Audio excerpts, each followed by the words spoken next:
들이 백성에게 말할 때 제사장들과 성전 맡은 자와 사두개인들이 이르러 예수 안에 죽은 자의 부활이 있다고 백성을 가리키고 전함을 싫어하여 그들을 잡음에 날이 이미 저물었으므로 이튿날까지 가두었으나 말씀을 들은 사람 중에 믿는 자가 많으니 남자의 수가 약 5천이나 되었더라. 이튿날 관리들과 장로들과 서기관들이 예루살렘에 모였는데 대제사장 안나스와 가야바와 요한과 알렉산더와 및 대제사장의 문중이 다 참여하여 사도들을 가운데 세우고 묻되 너희가 무슨 권세와 누구의 이름으로 이 일을 행하였느냐. 이에 베드로가 성령이 충만하여 이르되 백성의 관리들과 장로들아, 만일 병자에게 행한 착한 일에 대하여 이 사람이 어떻게 구원을 받았느냐고 오늘 우리에게 질문한다면 너희와 모든 이스라엘 백성들은 알라. 너희가 십자가에 못 박고 하나님이 죽은 자 가운데서 살리신 나사렛 예수 그리스도 이름으로 이 사람이 건강하게 되어 너희 앞에 섰느니라. 이 예수는 너희 건축자들의 버린 돌로서 집 모퉁이의 머릿돌이 되었느니라. 다른 이로서는 구원을 받을 수 없나니 천하 사람 중에 구원을 받을 만한 다른 이름을 우리에게 주신 일이 없음이라 하였더라. 아멘.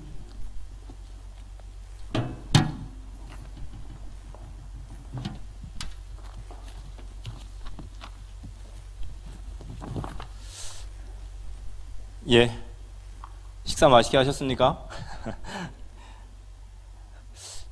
식사를 지금 한참 졸리실 시간표지만 하나님께서 은혜 주셔서 졸지 않고 또 말씀 잘 받으셨으면 좋겠습니다. 우리 옆에 사람과 한번 인사 나누겠습니다. 예수를 바라봅시다. 예수를 바라보라는 말은 그 시선을 고정시키라 이 뜻입니다. 그 시선을 자꾸 분산시키지 말고, 마치 베드로가 예수님을 이렇게 풍랑 위를, 바다 위를 건너갈 때 예수님을 바라볼 때는 바다 위를 걸어갔지만 옆에 풍랑을 보니까 자꾸 빠져들지 않습니까? 우리의 시선을 주님께 고정하는, 말씀에 고정하는 우리에게 은혜가 있었으면 좋겠습니다. 오늘 우리 함께 나눌 말씀은 베드로가 성령이 충만하여 이르되 라고 하는 부분인데요. 성령이 충만하여 이르되.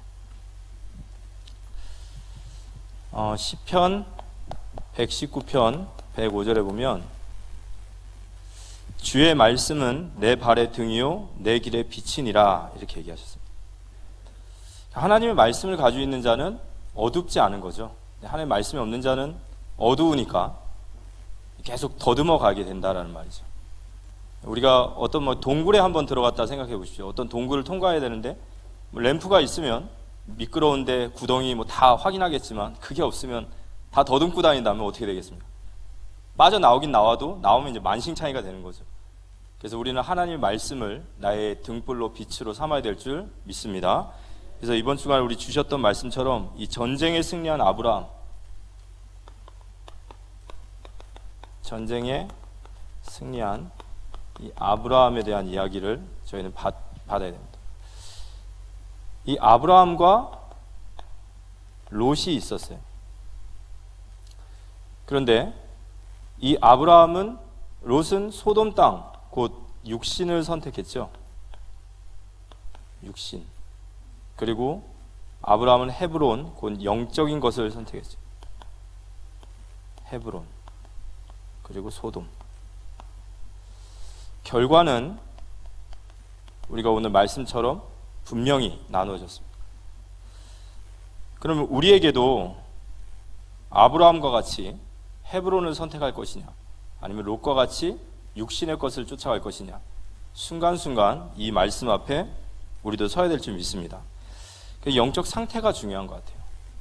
영적 상태가 무너지면 결국에 환경과 상황을 이기지 못하고 결국에는 선택하는 것이 자꾸 인본주의를 선택하게 되는 것 같습니다.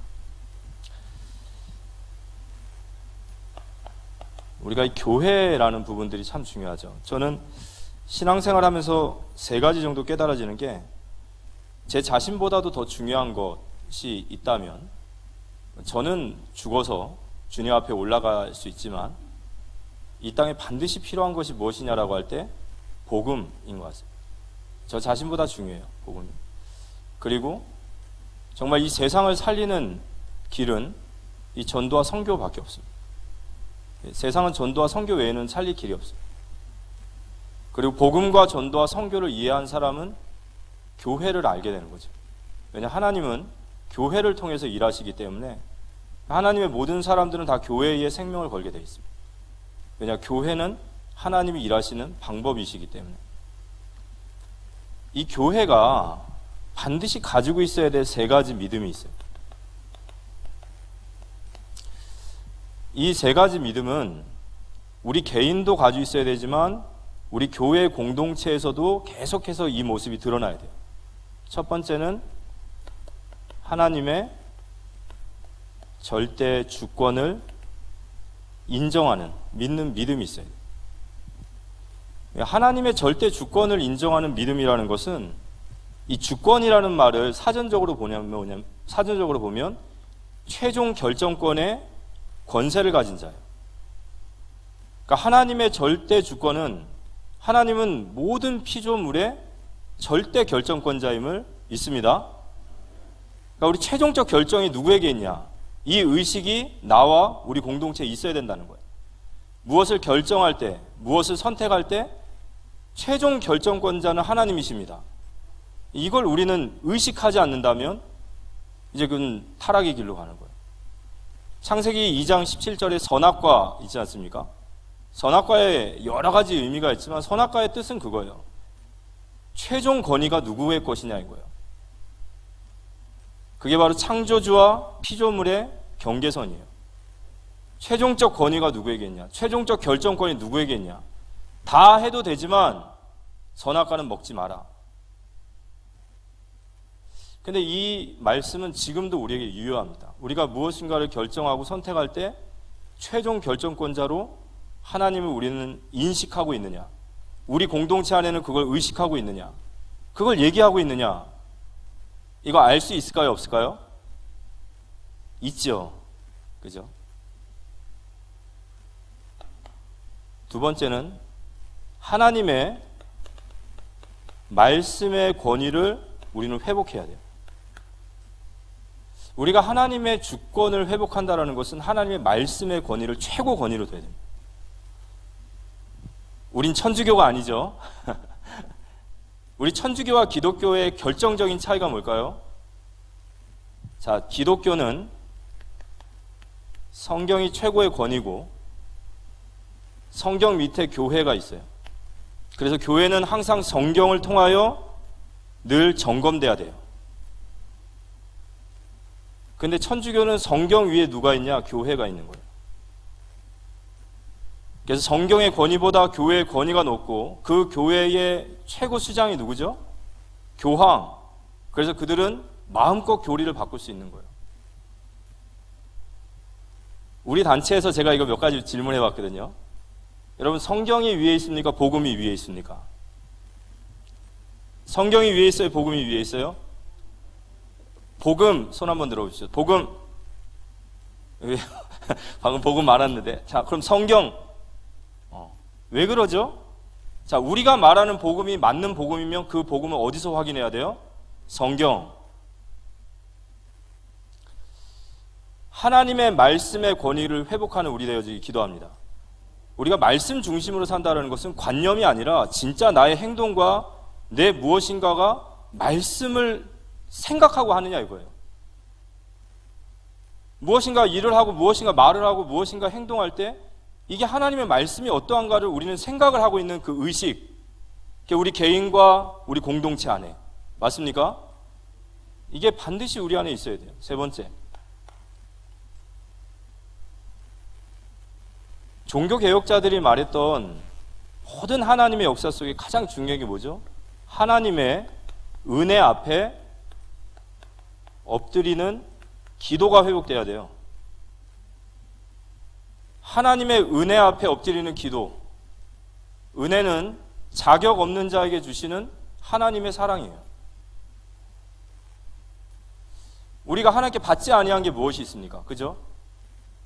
그리고 우리가 하나님 은혜 없이 할 수 있는 게 뭐가 있습니까? 기도는 하나님께 주도권을 내어드리는 거예요. 우리의 주도권을 내어드리는 게 기도예요. 기도하지 않는 것은 결국 우리의 주도권을 우리가 행사하고 있는 거예요. 우리가 지지난주에 함의 저주에 대한 이야기를 들었죠. 함이 저주를 받는데 그 후손 가나안이 저주를 받을지어다 라는 말이 있어요. 그 말의 뜻은 아버지의 죄가 자식에게까지 가냐 이 얘기가 아니라 함이라고 하는 그 시작은, 그 죄는 계속해서 쌓여갈 것이고 어느 날 가나안에게는 엄청난 영적 유산이 물려지게 돼 있어요. 우리가 하나님의 절대 주권과 하나님의 말씀과 은혜 앞에 엎드리는 기도를 오늘부터 시작하면 우리 후대는 바뀌게 될 줄 믿습니다. 우리가 우리 후대들에게 물려줘야 될 것은 신앙의 고백이고 정신이에요. 맞습니까? 이게 무너지면 다 무너지는 거예요. 이게 유럽 교회가 무너진 이유고 미국 교회가 무너진 이유예요. 하나님의 절대 주권을 무시하고 하나님의 말씀을 버리고 하나님의 은혜를 간구하지 않으니까 교회가 무너져 버리는 거예요. 그래서 우리 오늘부터 우리 자신이 이 신앙의 유산을 전달해야 될, 진정으로 우리가 후대 운동해야 될 우리가 이런 응답받는 우리 모두가 되기를 기도합니다. 오늘 본문은 이제 안진뱅이가 일어난 사건입니다. 오늘 우리가 본문을 읽어봤지만 이 안진뱅이가 일어나고 나서 남자만 5,000명이 일어난 거예요. 왜냐하면 여자는 이제 그때 당시에는 계수에 들어가지 않다 보니까. 그래서 대략적으로 한 2만 명 정도다라고 얘기를 해요. 그러니까 안진뱅이가 일어나고 나서 베드로가 거기서 오순절날 설교를 하고 그 후에 약 5,000명, 약 2만 명의 역사가 일어났습니다. 그럼 이 정도 역사가 일어나면 사실 예수님을 반대하던 자들도 예수님께 돌아와야 되잖아요. 그죠? 그럼 기적을 봤다면. 근데 오늘 성경을 보니까 4장 1절에서 6절까지 한번 읽어보면 사도들이 백성에게 말할 때에 제사장들과 성전 맡은 자와 사두개인들이 이르러 예수 안에 죽은 자의 부활이 있다고 백성을 가르치고 전함을 싫어하여 그들을 잡음에 날이 이미 저물었으므로 이튿날까지 가두었으나 말씀을 들은 사람 중에 믿는 자가 많으니 남자의 수가 약 5,000이나 되었더라. 이튿날 관리들과 장로들과 서기관들이 예루살렘에 모였는데 대제사장 안나스와 가야바와 요한과 알렉산더와 및 대제사장의 문중들이 다 참여하여. 이런 역사가 일어났으면은 회개하고 돌아오고 통에 자복해야 될 텐데 그들이 핍박이 시작됐어요. 근데 여기 성경에 보면 2절에 보면 예수 안에 죽은 자의 부활이 있다고 백성들에게 가르치고 전함을 싫어하여 그랬어요. 백성들에게 예수 안에 죽은 자의 부활이 있다고, 곧 복음이에요. 복음입니다. 죽은 자의 부활이 있다라고 그걸 가르치는 것을 싫어하며 그랬어요. 싫어하며. 근데 이 싫어한다라는 말이 굉장히 중요한 얘기예요. 우리가 뭐 세상에 해를 주는 것도 아니고 저희는 복음을 전하려고 하지 않습니까? 그리고 저희가 복음을 전한다고 뭐 세상에서 저희들을 뭐 이렇게 뭐라고 할까요? 뭐 알아주고 뭐 월급 주고 그런 것도 아니잖아요. 근데 저희는 복음을 전하려고 합니다. 왜냐하면 복된 소식이고 우리도 은혜를 받은 자이기 때문에. 근데 이 예수 안에 부활이 있다라는 것을 가르치는 것을 싫어한다라는 거예요. 여러분, 예수 믿지 않는 사람들이 교회 많이 욕하죠. 교회 막 욕하고 기독교 막 욕하고 박해하고 막 그러지 않습니까? 뭐 기독교가 뭐 나쁜 짓을 했습니까? 예수님이 뭐 나쁜 짓을 했어요? 근데 이걸 엄청나게 싫어하고 핍박하고 그렇습니다. 근데 여러분이 그런 거 가지고 당황하지 말아야 될 건 뭐냐면 이건 영적 문제예요. 이게 영적인 문제라서 그렇습니다. 우리가 진리와 생명 쪽에 있기 때문에 그 반대편에 있는 사람들은 본능적으로 그의 아비를 따라가게 돼 있어요. 근데 이걸 예수님이 얘기하셨거든요. 요한복음 15장 18절에서 20절에 보면 세상이 나를 미워하면 너희보다 먼저 나를 미워한 줄로 알라. 너희가 세상에 속하였으면 세상이 자기의 것을 사랑할 것이니 너희는 세상에 속한 자가 아니요 도리어 내가 너희를 세상에서 택하였기 때문에 세상이 너희를 미워하느니라. 내가 너희에게 종이 주인보다 더 크지 못하다 한 말을 기억하라. 사람들이 나를 박해하였은즉 너희도 박해할 것이요 내 말을 지켰은즉 너희도 내 말을 지킬 것이니라. 예수님이 얘기하셨어요. 너희가 세상이 너희를 미워할 것이다. 그것은 세상이 너희를 미워하는 것이 아니라 먼저 나를 미워한 것이고 너희가 내 속에 속해 있기 때문에 너희는 세상으로부터 미움을 받을 것이다. 축하드립니다. 저와 여러분이 세상에 속하지 않고 예수 안에 속해 있음을 믿습니다. 그래서 그렇게 핍박을 받는 거예요. 이런저런 방법으로 비아냥하고 여러 가지가 있는 거죠. 그래서 무릇 경건하게 사는 자는 핍박을 받으리라 그랬습니다. 우리가 예수님을 제대로 쫓아가면 세상의 영광과 칭찬과 그게 아니라 핍박이 있고 그런 게 있을 수밖에 없어요. 이건 영적인 문제다라는 겁니다. 그래서 우리 이거를 어찌 보면 당연하게 여겨야 돼요. 그렇지만 우리가 두려워하지 말 것은 로마서 8장 28절에 결국 복음이 승리합니다. 하나님을 사랑하는 자 곧 그의 뜻대로 부르심을 입은 자들에게는 모든 것이 합력하여 선을 이루리라. 이 사도행전을 보면은 재밌는 게 있어요. 그 흩어진 자들이라는 말이 있죠. 근데 그들이 언제 흩어지냐면 핍박이 오고 환란이 올 때 그들은 흩어져요. 그 디아스포라라고 그래요. 흩어진 자들. 근데 이 기독교가 참 재밌는 게 사도행전 보면은 사단이 그 시대의 많은 기득권들이나 여러 가지를 이용해서 교회를 핍박을 하면 그들이 교회에 있지 못하고 흩어지지 않습니까? 근데 흩어지는 곳마다 또 복음의 씨앗이 심겨지는 거예요. 그러니까 마치 불이 이렇게 활활 타고 있는데 그 불 끈다고 장작땡이로 그거 한번 팍 쳐버리면 어떻게 되죠? 불똥이 사방으로 팍 번지는 거예요. 핍박을 받는데 복음은 더 확산되는. 그러니까 이거 사단은 핍박을 하지 않을 수는 없고 하면 또 문제되고 이게 사도행전의 역사예요.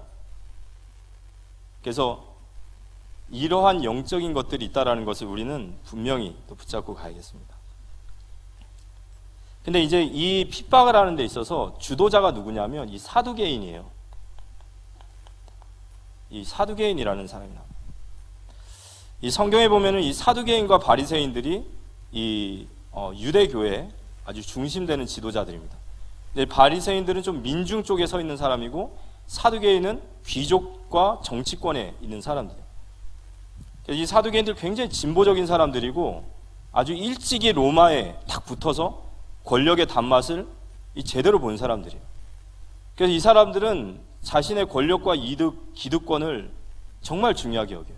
근데 어느 날 나사렛 지역에서 허름한 한 청년이 말씀을 선포하고 기적을 행하는데 사람들이 점점점 몰리는 거예요. 근데 이게 처음에는 가만 놔둬봤는데 갈수록 점점 사람은 늘어나는데 이 메시지의 방향이 자신들의 기득권을 자꾸 건드리는 메시지를 하는 거예요. 그래서 자기 기득권을 건드리면 절대 못 참잖아요. 없던 전투력도 막 생기거든요. 없던 전투력도 막 생겨요. 그래서 사두개인과 바리새인과 제사장들과 헤롯 당파와 다 합세해가지고 예수는 십자가에 못 박여 딱 죽이는 거예요. 왜냐하면 예수만 죽이면 이 일은 끝난다. 예수님을 정말 십자가에 못 박아 죽였어요. 근데 잠깐 잠잠하는 것 같았는데 오순절에 성령 강림이 일어나고 나서 그의 제자들 잔당들이 더 큰 일을 하는 거예요. 예수님은 막 지엽적이었는데 이건 막 한없이 확산되니까 이들이 이걸 봐줄 수가 없잖아요. 그래서 가만히 보니까 거기 수장이 누구냐? 그 베시와 요시, 베드로, 요한 잡아들여. 잡아들이면 저것들도 다 흩어질 거야. 그래서 그들을 잡아온 거예요. 근데 오늘 그들을 잡아왔는데 여기 보니까 또 모였어요. 그죠? 대제사장들도 모였고 대제사장들 문중들도 모였고 사두개인도 모였고 다 같이 원네스가 됐어요. 여러분 누가복음 23장 12절에 보면 원래 헤롯과 본디오 빌라도는 전에는 원수였으나 당일에 뭐가 됐어요? 친구가 되니라. 이 악한 놈들이 원네스가 된 거예요. 근데 이들이 원네스 돼가지고 오늘 사도들의 말을 싫어하고 이들을 막는 이유가 뭐죠? 결국 그들의 이유는 자신의 이익 때문에 그런 거예요. 그죠? 이게 진리의 문제가 아니라는 거예요. 지금 그들이 하나 돼가지고 지금 초대교회를 사도들을 잡아가지고 그들을 감금을 시키고 그들을 좀 죽이려고 하는 것은 자신들의 기득권, 자신들의 이익, 요게 걸린 거예요. 그래서 이 진리냐 아니면 나의 이익이냐, 이들이 자신 진리 때문에 모인 게 아니란 말이에요. 진리가 아니라 자신의 유익을 위해서, 이익을 위해서 그들이 이게 뭉친 거죠. 이게 그들이 모인 이유예요. 네, 우리가 이제 하나님의 일을 하고 교회를 우리가 섬기고 신앙생활하면서 반드시 기억해야 될 것은 뭐냐면요, 우리가 예수님을 잘 믿어도 우리 인생에 핍박은 따라와요. 이건 필연적인 겁니다. 아니야 라고 말하지만 성경은 또 그렇게 얘기를 해요. 어쩔 수 없어요. 예수님이 가으시는 배에도 풍랑을 만나는 거예요. 그렇지만 분명한 것은 예수님이 그 배에 계시기 때문에 그 배는 무너지지 않습니다. 사두개인들과 같은 육신의 축복을 하나님이 약속하신 게 아니란 말이에요.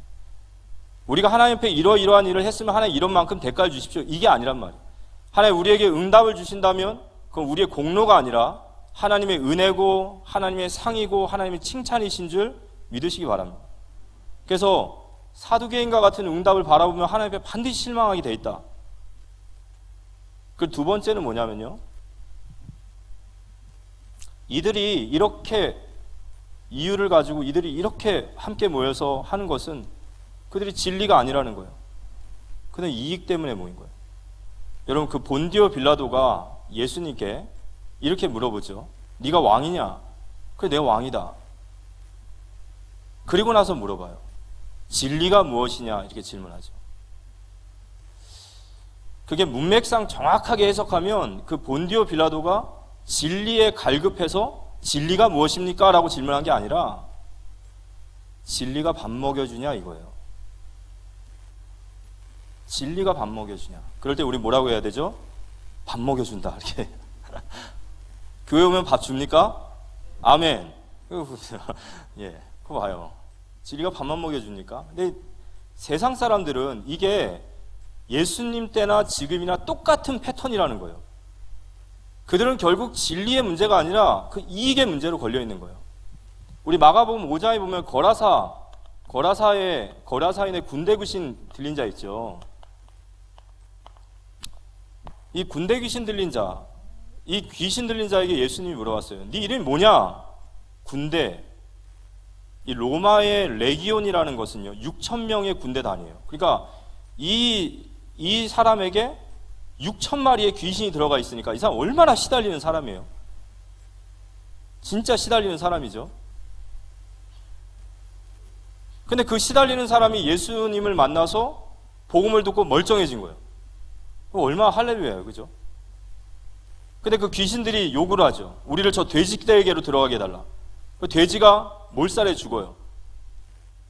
그리고 이렇게 시달리던 귀신 들린 자가 온전해서 저 주님 앞에 섰어요. 근데 그 다음에 그 마을 사람들이 뭐라고 하죠? 이 마을을 떠나달라. 아니, 이 마을을 왜 떠나죠? 예수님 그런 훌륭한 일, 그 귀한 일 하셨는데 왜 떠나죠? 예수님 거기 계속 계시면 어떻게 돼요? 돼지 죽을까봐. 여러분, 세상은 진리에 관심 없어요.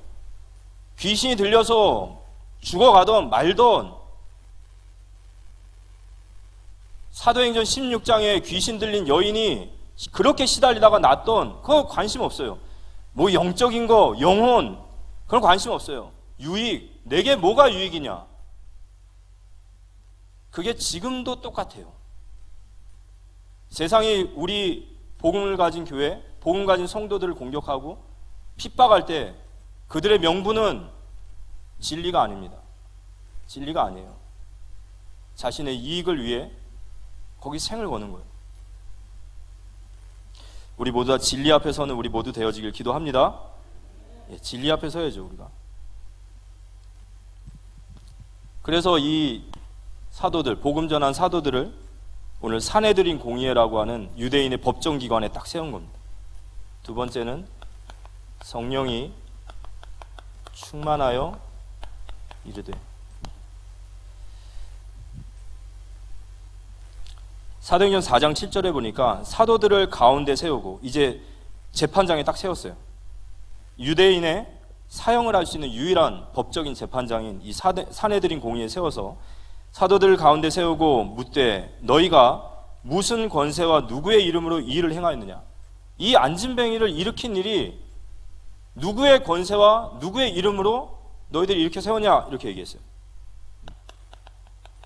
무슨 권세와 누구의 이름으로 이를 이렇게 세웠냐.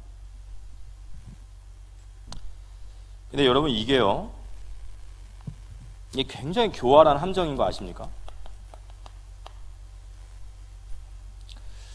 우리가 예수님의 이렇게 일정을 보면 예수님께서 이렇게 길을 가실 때 이 사두개인 바리새인들 율법사들이 예수님께 나오면 제일 먼저 하는 말이 뭐죠? 랍비요, 선생이요. 일단 그렇게 시작을 해요. 근데 성경은 뭐라고 나오죠? 예수를 잡으려 하여, 예수를 공경에 빠뜨리려 하여. 함정을 딱 파놓은 거예요.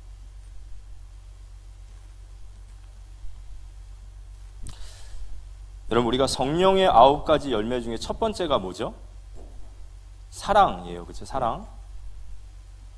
여러분의 마음속에 사랑이 있고 그가 진짜 잘 되기 바라고 진짜 그를 위한다면 우리는 그를 위해 여러 가지 얘기할 수 있지만 그러한 마음이 없고 누군가를 그냥 맹목적으로 비방하고 비판하고 또 자신의 의를 근거로 해서 이 사람을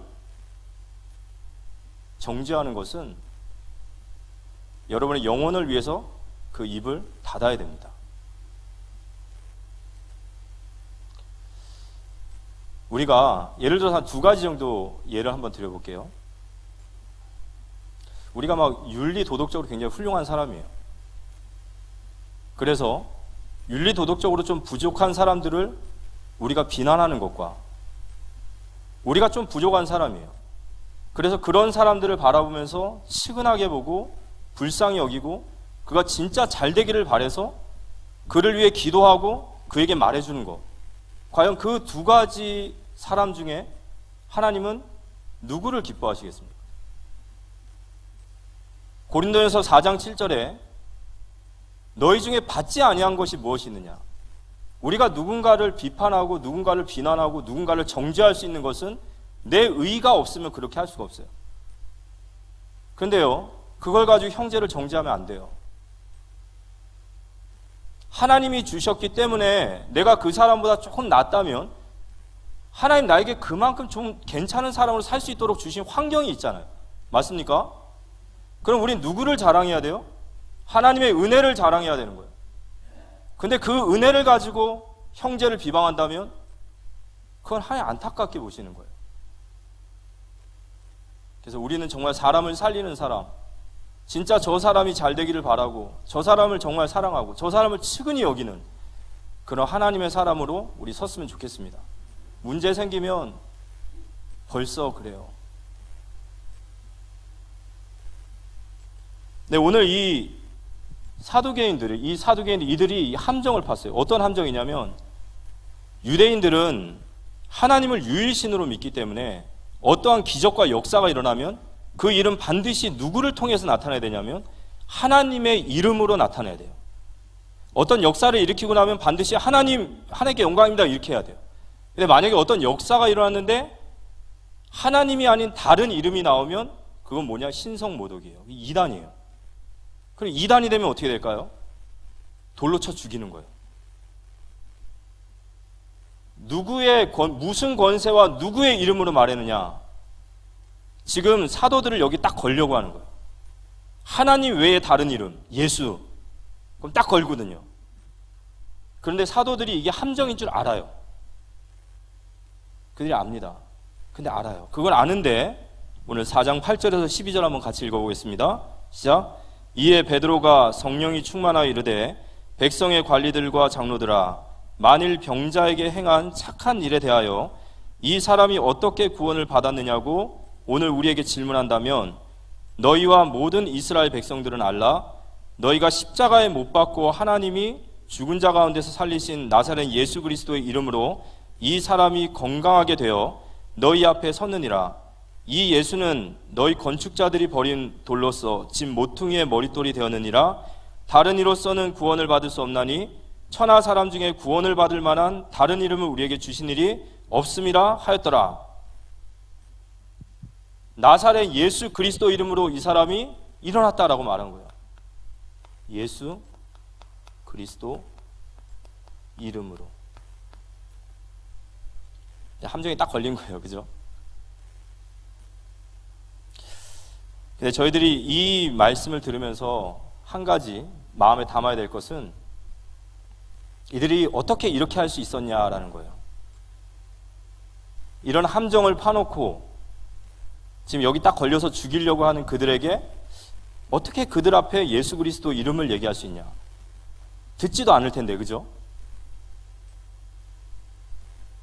출애굽기 3장에 보면은 하나님께서 모세에게 너 바로에게 가서 우리 백성들을 내가 이끌어낸다 말해라 라고 할 때 모세가 3가지 핑계를 냅니다.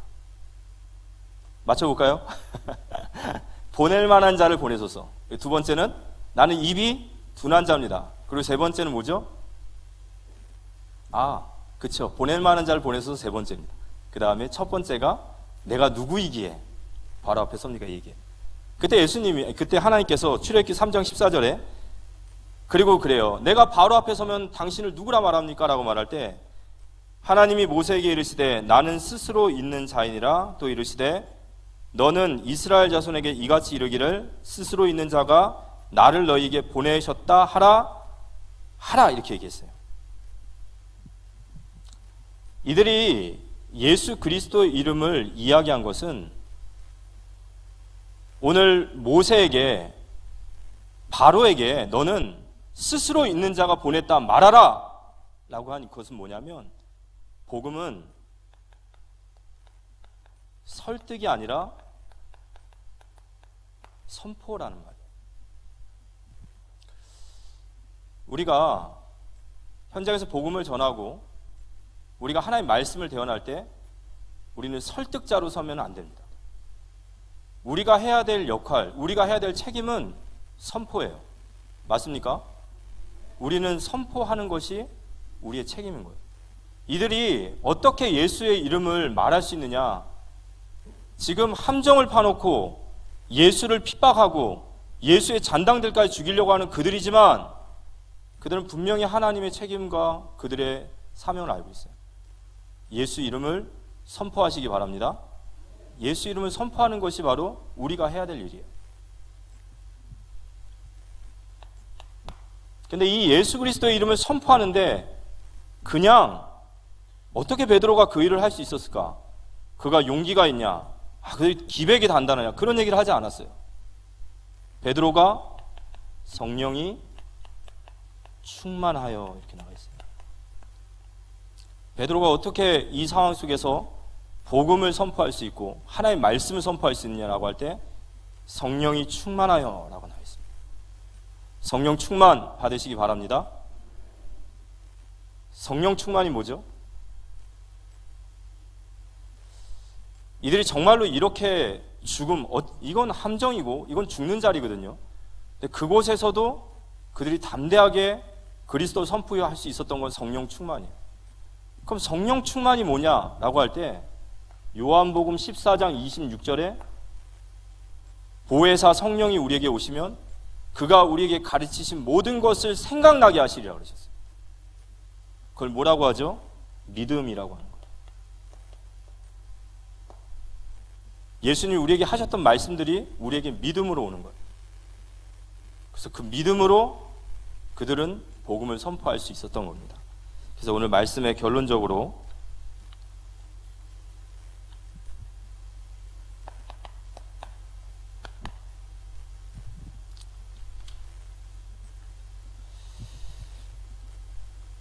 아까도 말씀드렸지만 핍박을 하면 교회가 없어질 것 같고 다 무너질 것 같은데 핍박을 하면 확산이 되어져요. 근데 오늘 이 얘기가 오늘 여기 또 나오죠. 사도행전 4장 23절 한번 펴보시면은 이제 이들이 이제 막 베드로가 담대하게 얘기합니다. 우리는 하나님 앞에서 우리가 보고 듣는 것을 말하지 않을 수 없다. 막 이렇게 담대하게 하니까 그들이 도리어 막 놀란 거예요. 더욱이 그 옆에는 안진뱅이가 일어나 있으니까 이 힐라라는 말이 없는 거예요. 증거가 있으니까. 그래서 그들을 보냅니다. 다시는 예수 얘기하지 말라고 하고 그들을 보내죠. 그들을 보냈더니 베드로와 사도들이 집으로 간 게 아니라 23절에 사도들이 노임에 그 동료들에게 가서 제사장들과 장로들에게 말을 다 알렸어요. 동료들에게 간 거예요. 교회로 간 거예요. 교회 가서 다 얘기한 거예요. 우리가 복음을 전할 때 이렇게 많은 사람들이 복음을 받았는데 그 일 때문에 우리가 사내들인 공회에 끌려갔는데 그곳에서 예수 그리스도를 증거하는데 하나님 우리 그런 담대함을 주셨고 우리 그곳을 건져내셨다. 이 얘기가 교회에 딱 전파되면 교회의 분위기는 어떻게 될까요? 그 다음부터 나오죠. 이 사도들이 모두 다 성령의 충만함을 받고 그들이 담대하게 나가서 복음을 선포하는 거예요. 예수를 위하여 받는 핍박을 도리어 자랑하고 이 불을 감당을 못하는 거예요. 우리가 하나님 앞에 진리 앞에 설 때 하나님 우리를 승리케 하실 줄 믿으시기 바랍니다. 이게 성경의 약속이에요. 우리가 진리 앞에 서면 하나님은 반드시 우리를 승리하게 하신다.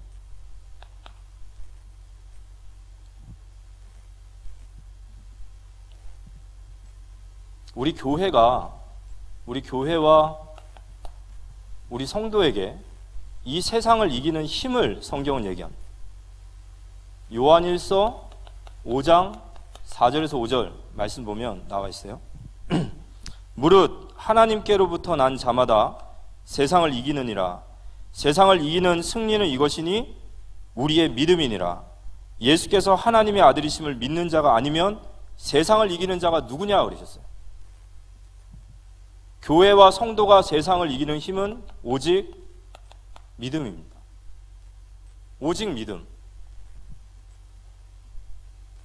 그 믿음이 있으면 우린 세상을 승리하게 될 줄 믿으시기 바랍니다. 이에 성령이 충만하여 그랬어요. 우리에게 믿음 주시는 분이 누구시냐면요, 바로 성령 하나님이시거든요. 그분이 우리에게 믿음을 부어주시고 그 믿음을 가진 자는 오직 예수로 세상을 살아가게 됩니다. 세상에서 가장 작지만 가장 영향력 있고 강력한 교회가 하나 있어요. 그 교회가 바로 초대교회였어요. 초대교회의 그들은 이렇게 외쳤어요. 은과 금은 내게 없거니와 내게 있는 것으로 내게 주노니 나사렛 예수 그리스도 이름으로 일어나 걸으라. 하나님 우리에게 오직 예수 안에 믿음을 주시면 우리는 반드시 승리하게 될 줄 믿으시기 바랍니다. 세상을 이기는 자가 누구냐 그랬어요. 예수께서 하나님의 아들, 그가 살아계신 하나님이심을 고백하는 자마다 이기게 될 줄 믿으시기 바랍니다. 그래서 우리에게 이 오직 믿음이 필요해요. 그래서 지금 우리는 기도해야 할 시간표입니다. 예, 지금 우리가 기도해야 될 시간표예요. 하나님 우리 교회를 향하신 계획과 하나님의 응답이 어마어마하게 크세요. 그럼 거기에 걸맞는 기도가 일어나야 된다고 믿습니다. 이 응답의 최고 주인공들이 했던 처음의 시작이 기도였어요. 제자들과 여자들과 마리아와 모든 사람들이 모여서 그들이 뭐 했다고요? 오로지 기도하기 힘썼다 그랬습니다. 오로지 기도하기 힘썼다. 이 오로지라는 말이 헬라어로 프로스카르테레오라고 그래요. 이 말은 어디에 우리를 묶어버리다라는 뜻이에요. 그러니까 교회는 어떤 곳이어야 되냐면 기도의 문금이 있어야 돼요. 구역도, 기관도, 지도자들도, 후대들도, 교사들도 계속해서 기도 운동의 모임이 있어야 돼요. 거기에 우리를 묶어야 됩니다. 맞습니까? 우리 혼자서는 기도의 불이 금방 꺼져버려요. 그럼 믿음을 받을 수가 없으니까 우리는 세상을 이길 수가 없는 거예요. 그래서 우리는 계속해서 기도의 모임들이 일어나야 됩니다. 오늘 이 기도에 보면 지도자들이 기도하기 시작했어요. 우리 교육자들이 기도하기 시작했고 우리 중직자분들이 기도하기 시작한 거예요. 일꾼들이 기도하고 모든 성도들이 기도하고 후대들이 기도하는 거예요. 무엇을 위해 기도해야 됩니까? 요한복음 14장 26절. 예수님이 우리에게 하셨던 말씀이 생각나고 믿어지게. 그래서 그 믿음으로 승리하는 우리 모두가 되어지기를 예수님의 이름으로 기도합니다. 오늘 렘넌트 데이 때 우리 렘넌트가 기도를 했어요. 3가지 기도. 우리 교회는 성전 건축의 시간표 속에 있으니까 헌당 예배를 드리게 해주십시오. 2번째 기도는 뭘까요? 2번째 기도. 렘넌트의 뜰이 세워지게 하옵소서. 3번째 기도. 우리의 전문성을 가지고 북한과 세계를 살리는 우리 교회가 되게 하옵소서. 맞습니까? 이 말씀이 사실이고 정말로 우리가 믿음을 가지고 우리가 나아갈 때 승리한다면 우리가 이제 하반기에 중요한 응답들을 두고 우리 교회의 모든 곳곳마다 구역마다 기관마다 기도 운동이 일어나고 기도의 모임들이 일어나서 기도로 충만한 우리 교회가 되어지시기를 살아계신 예수님의 이름으로 기도합니다.